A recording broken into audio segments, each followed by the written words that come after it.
Assalamualaikum warahmatullahi wabarakatuh. Salam sejahtera untuk kita semua. Pada sesi video kali ini, kita akan membahas terkait karakteristik dan prinsip desain instruksional berbasis kurikulum Merdeka. Pada materi kali ini, kita akan membahas terkait 4 topik materi. Berikut ulasan dari setiap topik materi. Materi pertama, kita akan membahas terkait karakteristik kurikulum Merdeka. Apa sih karakteristik kurikulum Merdeka dibandingkan dengan kurikulum sebelumnya?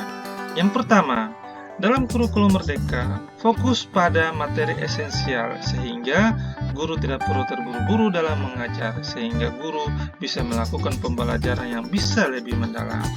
Yang kedua, dalam kurikulum Merdeka terdapat proyek penguatan profil pelajar Pancasila. Tujuannya untuk pengembangan kompetensi dan karakteristik peserta didik, sehingga peserta didik dapat belajar dalam kelompoknya sesuai dengan konteks nyata. Di dalam kurikulum Merdeka terdapat capaian pembelajaran per fase. Ada fase-fase pembelajaran pada setiap tingkatan. Untuk jenjang SD ada fase A, fase B, dan fase C. Sementara pada fase jenjang SMP hanya cuma fase D, dan untuk jenjang SMA ada fase E dan fase F. Kita melangkah kepada materi kedua. Berikut penjelasannya. Pada materi kedua kali ini, kita akan membahas terkait prinsip pembelajaran dan asesmen. Yuk kita intips seperti apa prinsip pembelajaran dalam kurikulum Merdeka. Yang pertama itu adalah sesuai dengan tahapan perkembangan peserta didik. Prinsip yang kedua adalah inspiratif. Prinsip yang ketiga adalah mengembangkan kompetensi dan karakter. Prinsip keempat relevan, dan prinsip kelima berorientasi pada masa depan. Dengan adanya 5 prinsip ini diharapkan guru dapat melaksanakan pembelajaran dengan memperhatikan prinsip-prinsip pembelajaran pada kurikulum Merdeka.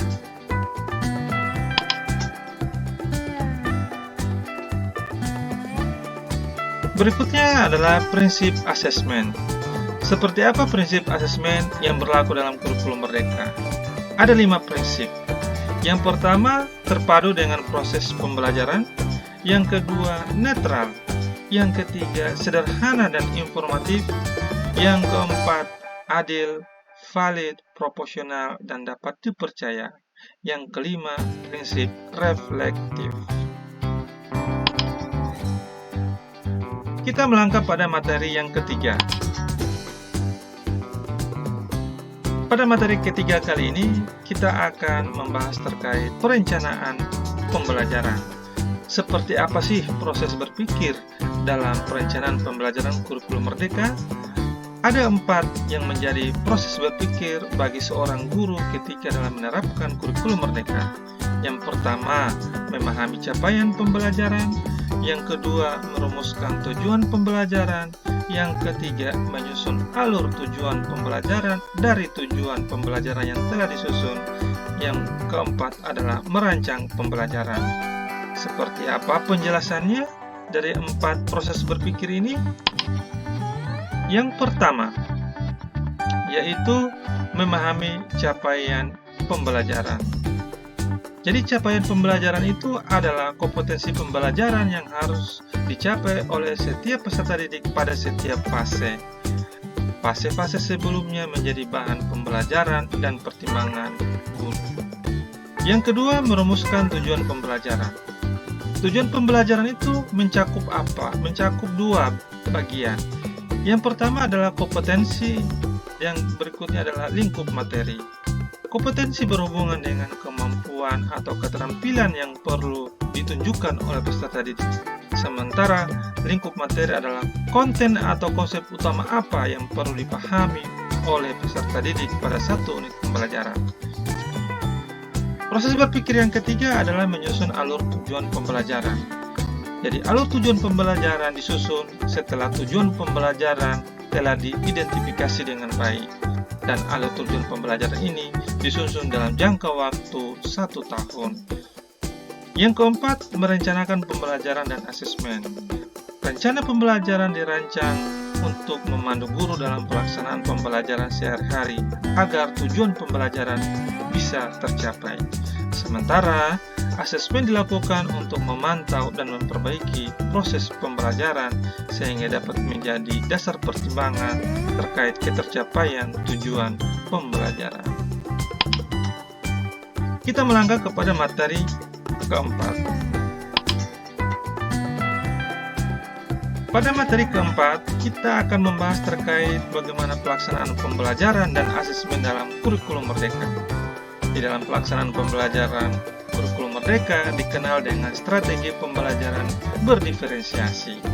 Di dalam kurikulum merdeka, diferensiasi itu dibedakan menjadi 3. Yang pertama, diferensiasi konten, diferensiasi proses, dan diferensiasi produk. Diferensiasi konten ini untuk apa?